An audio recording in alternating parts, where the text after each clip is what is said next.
Here with Brittany and the Mothman. Who lived in my garage for 8 years. Oh, He really did. I love it. I love it.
Hey everybody, welcome to Point Pleasant, West Virginia, a historic and haunted place.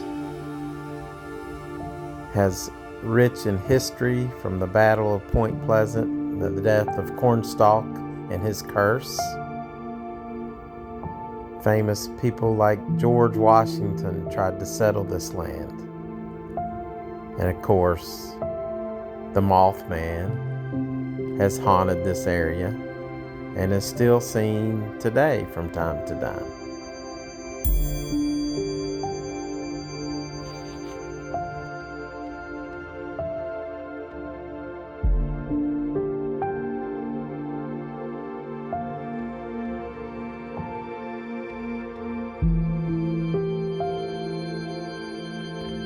Tina and I decided to stay at the historic Lowe Hotel, which is haunted by so many spirits. They say that you cannot count them.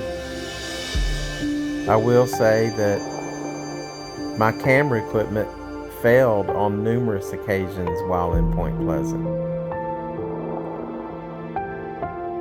I'm lucky to still have some of the footage that I still have because I lost so much.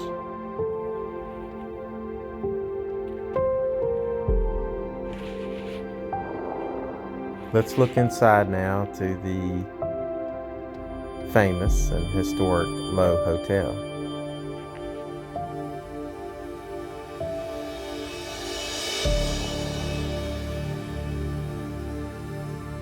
The interior is magnificent.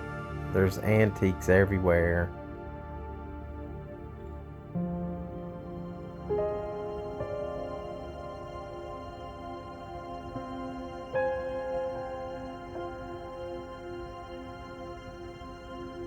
It is a beautiful but haunting place. This is our room, room 211. Beautiful antique furnishings. The bathroom was definitely adequate. Good pressure in the shower.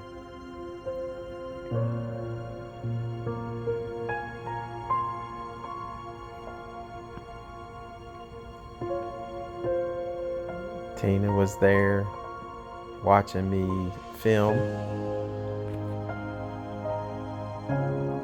We actually took some video of us sitting on the couch discussing the Lowe Hotel and our room and Point Pleasant, but all of that footage was lost.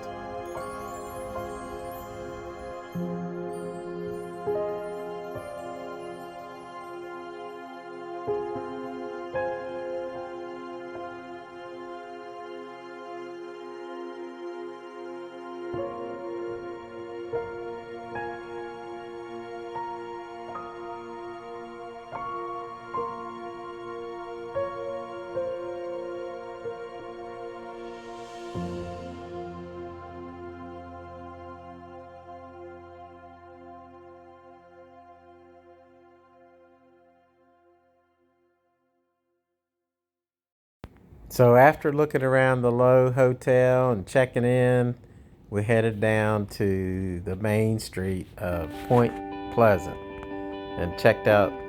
Our first stop was this really cool shop.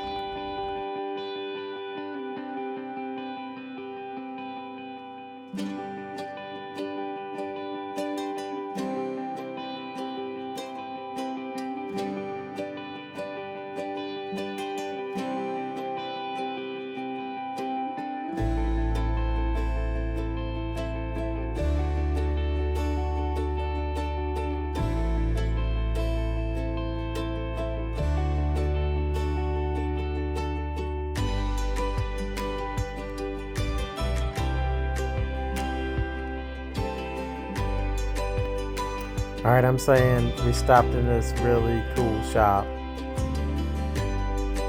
It has Mothman gear, Bigfoot gear, cryptid gear, and it's called the Point Pleasant Trading Company.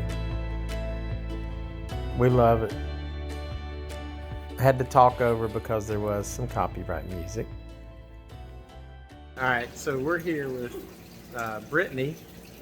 Her last name's not Spears, but it's pretty darn close to being Spears. And her grandfather has a Mothman incident that she's going to tell you about. And we're right here at the, what's it called? The Point Pleasant Trading Company. All right, go. So, as he said, I'm Brittany Sayer, close to Spears. That was my mom's maiden name. But my pawpaw, my grandfather, was actually known as Pickle Spears. He got that nickname when he was in first grade. His teacher said, "Billy, you're as little as a pickle." And it stuck. Everybody, literally even now, he's been gone since 2007, and they still go, "Oh, you're Pickle's granddaughter." Yes, that's me. But anyway, he has a little bit of a connection to the Mothman saga, shall we say. If you've ever heard the story about the two National Guardsmen that were out in the TNT area working on a vehicle and saw something up in the trees that looked like what would become Mothman, we are 99.9% sure that he was one of them, because the other guy that we have confirmed was one who saw it was the guy that Pawpaw was always teamed up to work with, like almost always. So we're pretty convinced it was him. And my mom also remembers, she would have been about 9 during that time, remembers him coming home one night from work at the National Guard Armory and being like, "Yeah, we saw this thing up in the tree. We think it was that Mothman guy." And my nanny just had to know, goes, "Oh, don't talk about that. People think you're crazy." So he listened and he didn't talk about it. But going on later, we kind of found out and did a little bit of researching, and we really think it may have just been him. So we kind of take that as a claim to fame, but he was a member of the National Guard here. It was the 36th 64th Maintenance Company, and the armory is actually located relatively close to the TNT area, so that's where they would do a lot of their practices, drills, and test vehicles, things like that. He also was here right after the Silver Bridge collapsed, and so was my mom. She was 10 when it fell. But they were here right after it had fallen, and he helped with the rescue effort. And he also, when Mothman was first sighted, ended up on active duty with the National Guard because people were out there looking for it. And being West Virginia, they took guns, you know, because they found it, they wanted to hunt it and get it, you know. But he had a lot of time out there, so he definitely has some kind of connection to Mothman. Awesome. Thank you so much. Oh, you're welcome, Craig. Here with Brittany and the Mothman. Who lived in my garage for 8 years. Oh, He really did. I love it. I love it. After meeting Brittany, which was an absolute pleasure, we headed down to the state park to Indy Wee, which is the site of the Battle of Point Pleasant and the Death of Cornstalk is close by, very close to the police station where Fort Randolph was. Now you're looking at the Lowe Hotel. This is the site of the mouth of Point Pleasant, Kanawha River flowing into the Ohio. But interesting fact about this site is that Cornstalk brought his Shawnee tribes against the colonists and the settlers that were here camping on the mouth of the Ohio River. And the colonists had about 300 losses. The Native Americans, were not sure how many of those died, but there's a tribute to Cornstalk, who was actually murdered a couple of years after the Battle of Point Pleasant. And there's Andrew Lewis. Now, Cornstalk, they say, cursed the land upon his death because, like I mentioned earlier, he was murdered when there was an uprising of the colonists who were coming to show displeasure at one of their settlers being murdered and scalped on the plains out there. And so they sought retribution, captured Cornstalk, and murdered him. Upon his death, Cornstalk cursed the land for over 100 years. So that could be the reason that now there is all the strange happenings, the UFO sightings, the Mothman sightings, the Bigfoot sightings, and everything else. But here's a look at the murals on the Riverwalk about life during these times, and that's probably preparation for the Battle of Point Pleasant. There's some colonists are building cabins.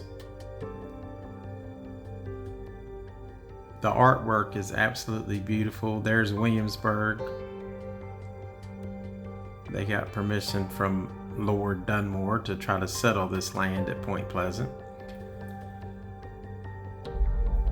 And it is an absolute beautiful area. One thing that was interesting is that some of the people that were in charge of this battle, Colonel William Fleming, he's got a high school named after him in Roanoke, and Andrew Lewis has a middle school named after him in Salem, Virginia. But now, let's go to talk about the Mothman, and we visited the Mothman Museum.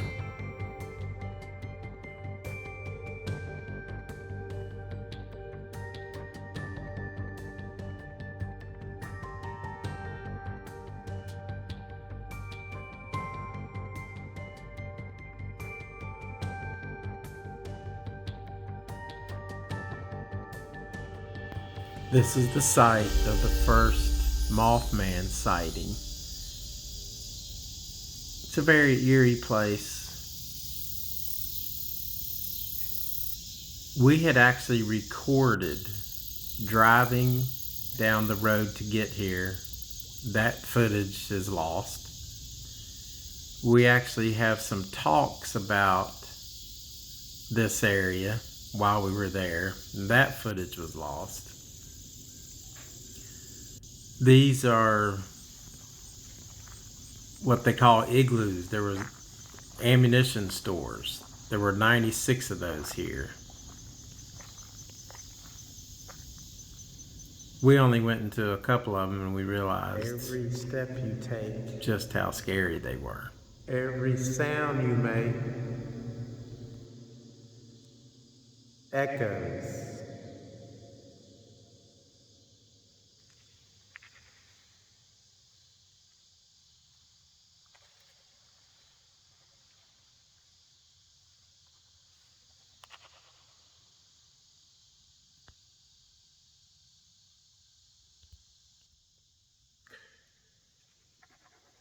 This is crazy, guys.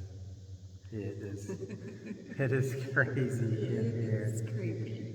Very. So we're gonna leave. We're gonna go see. I think there's a couple more. We might as well check this out. What do you think, guys? Actually, if you could see, there's a pretty big impression right here. There's another step right over there. I'll show you in a minute. And then you look down through there. That's some weird structures.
Tina was saying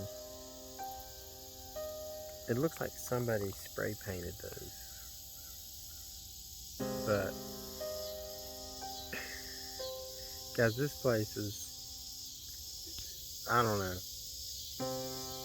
I don't even have words.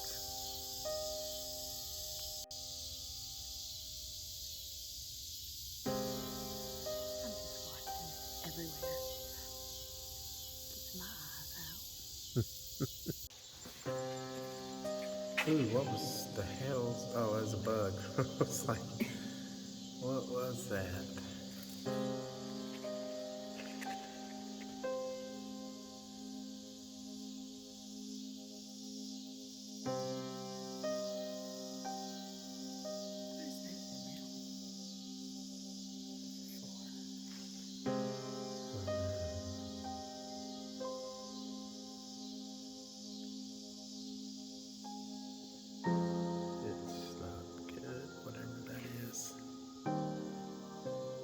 There's a big circle that's pretty creepy. I'm not even gonna.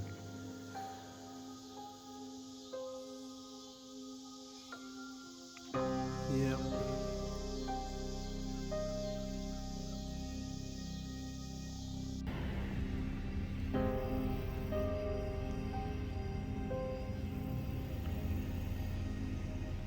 There's a big moth flying around the Mothman.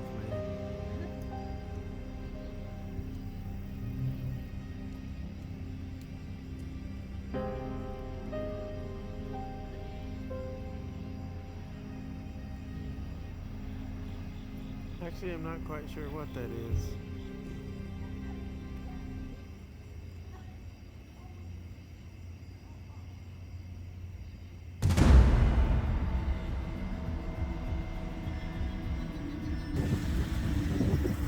So this is 6th Street, where down through here used to be the on-ramp for the Silver Bridge that collapsed.